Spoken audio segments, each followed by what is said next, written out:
Good afternoon and welcome to the CDFA Hotline. My name is Kristen Sharon. I'm very excited to be here with you today. Kara Chick from Heffron Law is here today as my co host. And for those of you who missed our last episode, we thought we would switch up the format a little bit and give the general public a way to ask questions about the divorce process. We're hoping that this hotline will generate some discussion that you will find helpful. The purpose of our show is to provide general information as it relates to divorce and to showcase how certified divorce financial analysts professionals can help in a divorce. While we'll be answering questions about the divorce process and finances, we cannot offer personalized financial or legal advice. The reason for this is because each divorce situation is so specific. There are many factors that impact your particular situation, such as state specific statutes and guidelines. We're going to answer questions more generally and hope to steer you towards resources, information, and professionals that can help you. Nothing you see or hear on the show should be construed as legal advice, financial advice, or tax advice. And I really can't emphasize that enough. Please do not consider anything that you hear today on today's show as a reason not to seek advice that is specific to your individual situation and geographical area, as those can vary wildly. This show is educational, it's not advisory, and we do, however, hope to provide you with some great information and resources that can hopefully point you in the right direction as you're navigating through your divorce. Now, I thought it would be fun to have Kara on the show today because Kara is a family law paralegal, and we've been getting quite a few questions about paralegals. Kara is also currently taking the CDFA training, so I think she's going to have a lot of good insight for us today. So, thank you, Kara. Thank you for having me. Okay, our first question is from Tom. And Tom said, I hired a lawyer, but the only one I ever talked to is the paralegal. What exactly can a paralegal do in a divorce case and what can't they do? So paralegal cannot offer any sort of legal advice. We can draft some things, we can draft financial documents, but we cannot offer any sort of legal advice to the client. We have to basically take that question, take it back to the attorney, and then turn around and provide that answer or have the attorney provide that answer to the client. Well, and this may play into this next question because Dave wants to know, can I request to work with just the paralegal to save money on my bill? Unfortunately not. Yeah, the attorney can have me do a lot of stuff, but I didn't go to school to become an attorney. I didn't go to law school, unfortunately, so I can't, and I don't have the vast knowledge that attorneys have. But in reality, you are the front line for the client. Yes, I am. I talk to the clients more often than the attorneys do. I get into the nitty-gritty of details with the client, and then I relay that to the attorney to be able to put that into pleadings or use that argument in court or whatever it is. But, just I'm the behind the scenes gal. So, I mean, I think that must be a common question, though, because paralegals do tend to charge less than the attorneys. Mhm. And because you are often that frontline person, you oftentimes have maybe a more significant relationship with that client than Mhm. attorney does. I And do. so, yeah. And so I would think that oftentimes the clients can talk your ear off or spend a lot of time with you on the phone or think that because they are talking to you, then they don't then have to spend the money on the attorney. So, in terms of utilizing a paralegal to save money on your case and to have your case be run more smoothly, what advice would you give someone when you're dealing with Um, that situation where where you're getting a hold of the paralegal way more than you're getting a hold of the attorney? I mean, it in the long run, it's not saving the client money to avoid talking to their attorney because I will be on the phone with the client for 30 minutes going over everything. And then I have to turn around and take that to my attorney, tell him the entire conversation from start to finish. Then he's got to think about it, give me the response or send the response themselves. So it is best to just call us to schedule a call with your attorney or send an email so that way your attorney's is answering that for you and you're not getting double whammied. You're not getting my bill and his bill at the same time. And we have another question. Jody wants to know, why can I only ever get in touch with the paralegal? I feel like I never talk to my attorney. And I mean, I can even weigh in on this one a little bit. It's just because our time is scheduled doing meetings and legal work. Mhm. in court, you're in mediations, depositions, you're running all over different counties depending on where you practice law. It's just, or you're drafting those big documents that paralegals we can't draft. It's briefs, all sorts of different things, and it's just hard to get in touch. So it's always better to try to schedule a call with your attorney or schedule a meeting with your attorney versus trying to drop in, because 9 times out of 10 you're not going to get the attorney on the phone because they're not in the office. I do know though, I mean, I can see how people would be frustrated with, Mhm. I can only ever get the paralegal, I can't get the attorney. And I mean, even as an attorney, sometimes I'll call other attorneys' offices and I know just not even to bother. Like I'll just go straight to the paralegal because I Yeah, know that one, I can either get the answer that I need, or two, I know that they're going to relay that message to them more quickly than probably any other method, since you yeah, do talk to your attorney 1,000 times a day. yeah.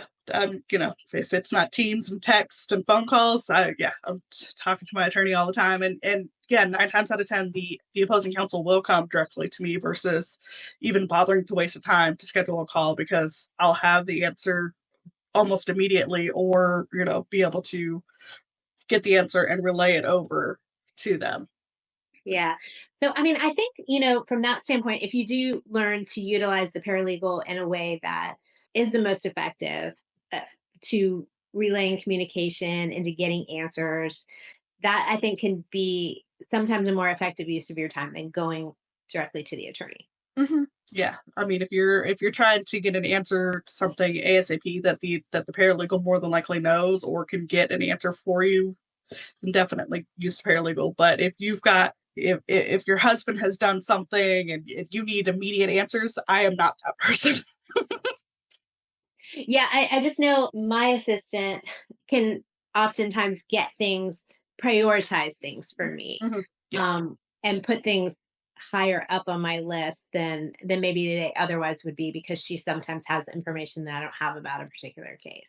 yeah, and I can move things up, but if my attorney is working on A, and I know that client M immediately needs something, I can move them up and down on the priority list of things that need to be done that day. And that's very helpful for them, because if they don't know that, hey, client needs all of this stuff done immediately, because they have not spoken to them, because the client is only constantly communicating with me as the paralegal. Well, and oftentimes you guys are also in charge of really the gathering of documents Hmm. and the schedule of when those things get produced Hmm. and compiling them, and so you guys can be really good at answering questions about what documents do we need, where do I find Hmm. them, how Yeah. should I put it together, and I think a lot of times people don't utilize paralegals for that, and that can save them a lot of money, because if or a lot of time, because if you're gathering the right documents or putting it in the right format, that just saves everybody time and money down the road. And I try to utilize our clients doing as much of the legwork as possible, especially clients that I know are a little bit more money conscious. So, like, I send a document that says, these are the documents, you're in active litigation. These are the documents I'm going to need from you. And I give them basically a discovery list. And I say, if you want, you can organize all of these documents, and this is the file format that I want things done in, and upload them to me through this OneDrive. That way, it saves you a lot of money in the back end, and then we can do an accurate count, make sure that we have all the documents that we're going to need for financial affidavits, we're going to need for ED affidavits, we're going to need for discovery in the future, because attorneys like discovery. But I often feel like sometimes you guys might even be better at go walking a client through that so that they feel very comfortable and empowered to be able to complete that task. If they have to pay us to do that at double the rate, I think the public to understand is when you hire an attorney and they have a paralegal that works directly with them on a daily basis, that this is your team, and asking those questions about, all right, how does your team work, what's a good question for the paralegal, how can I utilize the paralegal in my case, and what should I not use the paralegal for, I feel like is a discussion that sometimes we skip. And since you wind up being the main contact person going forward, I feel like sometimes that process could maybe use a little love. And thankfully, my attorney, he keeps me pretty much, I go to every meeting with every client. I am pretty much at almost every hearing. I go to mediations, I go to depositions, I go and I am there to either relay the information that I know because I have put the documents together, or handhold with the client because sometimes clients are nervous and they need that person that they have communicated with more often than not there to kind of help them. So, I'm there as their emotional support person. He No, and I keeps mean me. that can be really helpful. I had a hearing the other day, and my client got really, really emotional in the Mhm, middle of the trial, and I still had to go forward with the mhm, case. I don't get to take a break because of no, that, and so my legal assistant was able to kind of pull her to the side, calm her down, explain things to her while I just progressed with the case. And so it was mm, really nice to have her there. She could take care of that when I couldn't. yeah. And so like when I go to hearings, I'm there as that emotional person for the client, but I'm also there to, as my attorney is going through testimony and all that stuff. If he's like exhibit blah blah, I'm immediately handing him his exhibit so that way he has it. He doesn't have to stop and look through his binder or notebook, whatever it be, and he can just immediately keep progressing. And he doesn't have to think about that. It's I'm already on it and I'm getting ready to hand him the next exhibits without him having to slow down Yeah. because you're limited in time in your hearings. Yeah. No, I just think that that's something that, again, I would just really encourage people to have that discussion Mhm. when they hire an attorney. Who is your team? How Yeah. did it work? What's the best way for me to communicate with you guys? Because everyone works a little bit differently, but having that paralegal on your team can be a huge, huge bonus to the case and the client if you can develop that good, effective working relationship. And that's what I try to be for our clients is that good effective communicator. Okay, so let's switch gears just a little bit because Kara has just started taking our Certified Divorce Financial Analyst training. So I am really curious as to, as a paralegal, and you've worked on these cases for years. You've been a family law paralegal for a very long time. You've worked for lots of different family law attorneys. How has the CDFA training changed your perspective? It is definitely it's opened my eyes to just how financially vulnerable people can be during divorce. Only viewing settlements and things like that through a legal eye, so to speak. What's equitable on paper is not always equitable in the actual numbers of it. If you kind of look at the long-term impacts of things, they can look equal today, but they're different in a couple of years. So just because, you're getting XYZ of certain settlements, a house is going to increase in value. So if the opposing party received that house, that's increased, but say your bank account has not. So it's just kind of interesting to see the difference. What's one thing that you have just been surprised to learn, or one thing that your practice as a paralegal is going to change, in terms of that information gathering or document gathering? What would you say is different after taking some of the training? It's amazing to me how many people go through this process without any sort of legal. They'll do pro se, they'll do unrepresented legal stuff, and so it's amazing to me that how many people have not considered even consulting with an attorney or with a certified divorce financial analyst just to kind of determine what is a fair and equitable outcome for them. And so I read a lot of people or a lot of stories of people that are like, oh, I didn't know that I could have asked for this and I didn't know that I could have asked for that. And I just wanted to just wash my hands and be done with it. And so then there's a lot of fighting after the fact to get things that they should have gotten during their divorce process. And then it's too late, right? Mhm. It is for, most of it. Yeah, it's too late. And then they're like, what do you mean I can't get this? So we've gotten so many versions of this question. And what is the one thing that you wish that clients knew? Not all assets are created equal. Just because a house, a 401k, and a bank account might all have the same dollar value, they carry different tax burdens and different growth potentials. So it's not all the same. You have to kind of look at it in the short term and the long term to determine if that is the true value of things. I remember after I took the CDFA training, I started looking at statements very differently than I Mhm. had previously, and I thought that had a fairly a high level understanding of Mhm. statements and documents and tax returns. How do you feel that the CDFA training has, changed your perspective or your understanding or your knowledge of how to interpret those documents? And therefore, kind of what I think is good about it is you'll read something and go, well, that's not right. And then it'll lead you to 5 more documents that you feel like you need to get that answer. Mhm. Well, it's like I just finished, I think, module 3, 4. I'd have to go back to look, and it's talked more about financial affidavits and pay stubs and stuff like that. And I was like, I've never actually thought about looking up our tax consequences or our tax brackets and determining if they're, if what they're putting as their federal taxes and their state taxes and all of these things is accurate from their pay stubs. And so it's kind of made me look into that a little bit more. I'm like, should I have been focusing more on that to determine that they're not overpaying or underpaying or whatever it should be for the client? And then, determining if the opposing party has inflated their numbers or deflated their numbers to make them look better. Yeah, and that's all information that once you have, then you can take to your attorney who can utilize it in Mhm. the legal process because at that point you've collected the data and analyzed it and go Mhm. and said, well, this doesn't make sense, or here's a Yeah. hole, or this is something that um, you know, might require, a deposition or some further discovery. And all of that is just gonna be, again, a better service to the client, right? Mhm.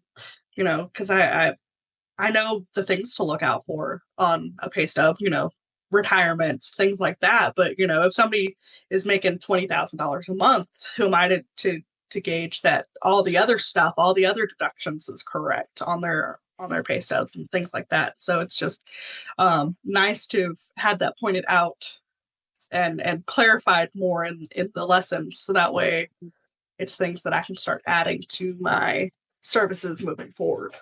Yeah, and I really do think it all comes down to that document list. Hmm. Um, even myself, I was in mediation yesterday, and I was looking at 2 things, and, one was not like the other, and so You're like, wait a second. I was like, "Wait, I need, 5 more things to get to the bottom of this," and, and until you start to understand how those things link together, it's one of those things where you just don't know you don't know. Hmm. And so it's nice to kind of get more information and get more details, and as I'm going through this, it's opening my eyes to more and more things that I'm like, why aren't more paralegals learning this when we're being trained? Because even if they don't do the CDFA, this is still valuable, knowledgeable things that we should know and that we should be looking out for. It's Because you so. are that frontline person. You are the first person that looks through those documents. You're the person that obtains those documents. You're the person that compiles those documents oftentimes before the attorney even has a chance to see it. Mhm. And so you have the opportunity to catch so many things so Mhm. early on. And sometimes you don't catch these things till it's too late. Yeah. And so I think the earlier you can do it, the better. And if you have someone in your team like you who's learning these processes and improving and can provide that first set of eyes, then you can just come behind it as the attorney with the second set of eyes and say, and I just think in terms of making your team strong, it's so Mhm. valuable. It makes the team strong, and it gives a better picture for the client overall of what their finances are. Because a lot of times, clients, when they're doing financial affidavits and things like that, they're only doing for a certain amount of time and they don't think of Mhm. things throughout the entire year. So they don't think of all the seasonal stuff that they have. They don't think of, oh, when they think of car maintenance, they forget about tires and oil changes and things like that. So it makes us better and stronger overall to have this knowledge. Okay, I've got one question for you, and there's no wrong answer, but if you had to tell a client, would you go see a CDFA first or an attorney first? Which would you do? And I'm not saying you would ever say don't see the attorney, but which Yeah. one would you say see first? See, that's kind of hard because the CDFA can't give any legal advice. So if the client comes to them and all they're in is that legal mindset, they're going to be sorely disappointed from that conversation. So I would have to say probably see an attorney first, just to kind of answer all of those questions and then start thinking about the financial picture of things. But I do also think, and that's not a wrong answer. It's Mhm. a perfectly good answer. But I do also think that you could go to a CDFA and Mhm. get help in understanding what your current financial situation is Yeah. if you don't know what your current financial situation is. And unfortunately, a lot of clients really they don't. They're, most of our clients have been stay-at-home moms who have never paid a bill, so they Yeah. don't know what their financial picture is. And so in that instance, it would probably be better for them to kind of go and figure that out first, because if they have to go to an attorney and go through litigation, they're going to need to know what they have monthly to be able to do that. Yeah. And that's what makes this industry so complicated and so hard. It's because every single situation is so different. Mhm. It's so unique. And so the more that you can have a team of educated professionals and more minds working together, as paralegal or CDFA with your attorney, the outcomes are just going to be better.